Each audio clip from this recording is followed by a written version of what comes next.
Tsy possible mihitsy Andry Rajoelina tsy anatin'le affaire, tsy possible mihitsy, tsy possible mihitsy. Fa mety hiraka araka asany nandehanany tany dia any manao kolokolo dia fatratra izy dia izay tsy korany inona fa izy nanao ny cause tany dia mangataka ary zany zahay ho avoir les attestations de congé, les demandes de congé.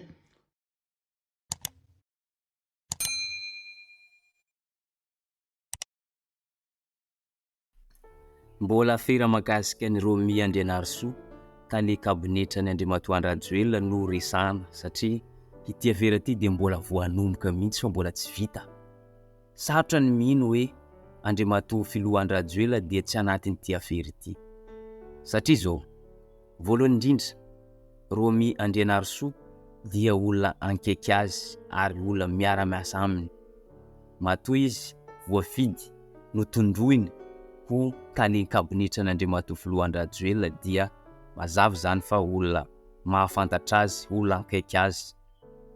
Porofo zany, tamin'ny herinandro toy dia mbola hita an-tsary, indrindra fa ao amin'ny YouTube zany antsika mahita fa Romy Andrianarisoa dia mbola niaraka tankosina tamin'ny Andriamatoa filoha nandritra ny fivahinianana tao Rwanda.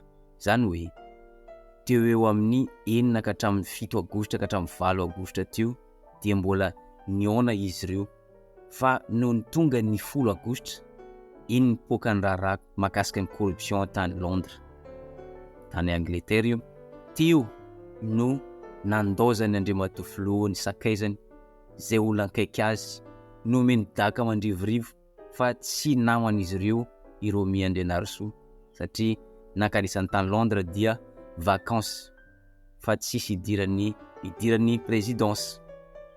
Dia nanao fanambarana moa araka ny efa nozaraina teto hoe vacances na le an-tany fa tsy mission na ko zavatra hafa. Tsy possible mihitsy Andry Rajoelina tsy anatin'le affaire, tsy possible mihitsy, tsy possible mihitsy.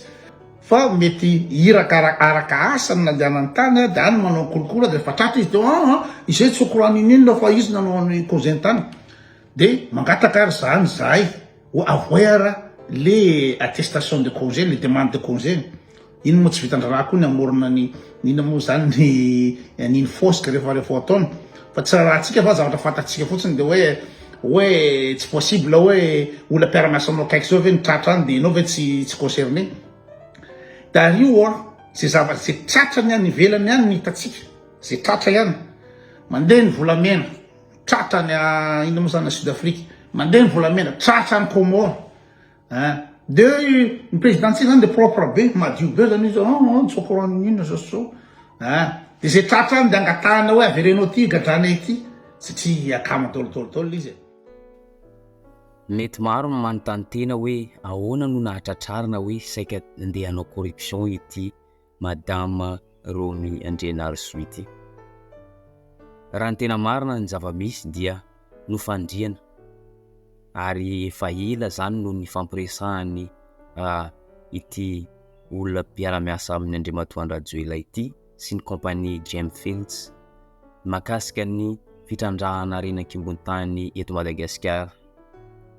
Dia noho izany dia hanafaingana hanome alalana ity compagnie Gemfields ity ny fitondram-panjakana malagasy ka i Romy no nitsangana na dia mpiasa tao amin'ny présidence aza izy, nitsangana izy nandeha nanao négociation, nanao ny fifampiresahana noho ny hoe hanafaingana ny procédure hanomezana lalana fitrandrahana eto Madagascar dia nitaky vola olona mpiara-miasa amin'ny Andriamatoa filoha ity teo amin'ny 227 000 livres sterling, zany hoe anany amin'ny 1 milliard mahery ariary no saika angatahany mba hanafainganana ity fanomezan-dalana ity. Natsapa nefa ny compagnie Gemfields ity fa ohatra ny tombotsoa manokana, ohatra ny hoe corruption zany ty ataon'ny olona ty dia compagnie mihitsy no niantso polisy, niantso ny manam-pahefana hisambotra ny Romy Andrianarisoa sy ny vazaza niara-dia taminy. Migadrana amponja vonjimaika Romy Andrianarisoa sy vaza Philippe le vaza avy any France, zany hoe migadra aloha izy ireo mandrapaha fa ao atao amin'ny 8 na 6 septambra eo ny fitsarana izy ireo. Dia ny résultat mety ho 8 taona ka hatramin'ny 10 taona an-tranomaizina no sazy mety hatra amin'izareo ary miamplamande izany. Zay ny vokatra fanaovana corruption any amin'ny tany mandroso. Nanaovan'zareo velam-pandrika le izy. Zany hoe zany le orinasa zany le sahan'zareo hoe manome volana zao nareo dia tsy haiko tsy fandehan'ny tany ole tsy idiratsika. Dia le orinasa no niantso polisy hoe ireto gasy reto ino zany tady aleo kolokolo aminay ka aleo fandriana dia amin'izy eo amin'le mpanaovana an'izy mihitsy mitontona nareo. Dia tratrany le ramatoa zany dia amin'ny le 8 septambra ny procès fa efa garde à vue izy amizao. Tsy haiko na garde à vue moa zany na mandat de dépôt za tsy mpanao lalàna fa voatazona vonjomaika zany adanja vonjomaika any izy miandro fitsarana. Ka raha araky ny fandehany vaovao dia mety gadra 10 taona hatraminaizina izy zany. Loha izy man'ny anganiny any. Fa mba imagineo raha ohatra ka teto Madagascar zany mety possible jery impotsiny ary tsy andraisana fepetra mihitsy ary tsy ho tratra mihitsy satria ilay izy dia fiara-miasa ny fitondram-panjakana sy ny fitondram-panjakana ihany na dia hita hoe tsy mety ilay izy. Raha vao nipoka ity Afera ity dia niakapeo i Koto Lilahimahitsoambo ary tezitra. Ny ankabetsahany malagasy izay tonga mitsidika ny pejiny dia olona 19. Koto lazaina fa manambany gasy nefa ny olona tena manambany gasy dia omena tehaka foana. Ny tena manambany gasy dia olona ohatra ny Andry Rajoelina, olona ohatra ny Romy Andrianarisoa, mivarotra tanindrazanao, mivarotra ny tany izay honenanao amin'ny vidiny izay mora indrindra. Zay ny manavendrana gasy fa tsy Koto. Zay na tonga Koto dia nanao fanehoan-kevitra mahakasika an'ity ary mampatsiahy ny vahoaka malagasy rehetra maneran-nosy fa i Koto dia olona tia tanindrazana. Dia manome lagana faharoa dia le gasy sanandro atao amin'ny Koto eto. Ela manambany gasy, ela manavendrana gasy, ela manambany gasy, ela tsy vendra-tay ve ny gasy. Ny olona mitrangaka andramonge hoe mankanisa tia Suisse ny gasy dia mantena ao amin'ny fanjakana Suisse hoe zay te-trandraka ny volamena anareo eto, zay te-trandraka ny uranium anareo eto, zay te-trandraka an'izao. Tsy inona moa zany tsy lazain'ny Suisse mitapy hoe aty aminay aty anao milaza fa zay hitrandraka an'io ome autorisation fa hitrandraka ny ananareo. Raha tsy olona vendra-tay no azo atao an'izany tandrahany olona atao manomboka hatrany amin'ny mpitondra zany.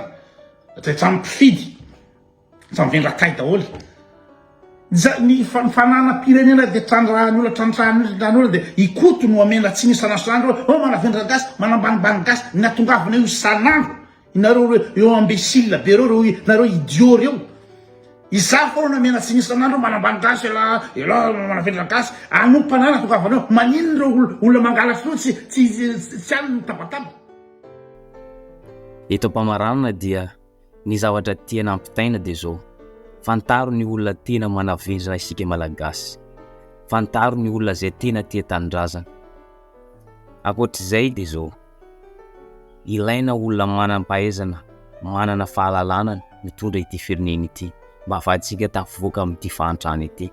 Ilaina ihany koa isika vahoaka malagasy hianatra, indrindrandrindra fa ny ray aman-dreny dia hampirisika ny zanaka rehetra mba hianatra, mba ahafahan'izy ireo farafaratsiny mahalala ny olona tia tanindrazana sy ny tsy tia tanindrazana, ahafantatra ny olona mpanavendrana malagasy sy ny tsy manavendrana isika malagasy. Zay sy zay ny vidéo antsika androany.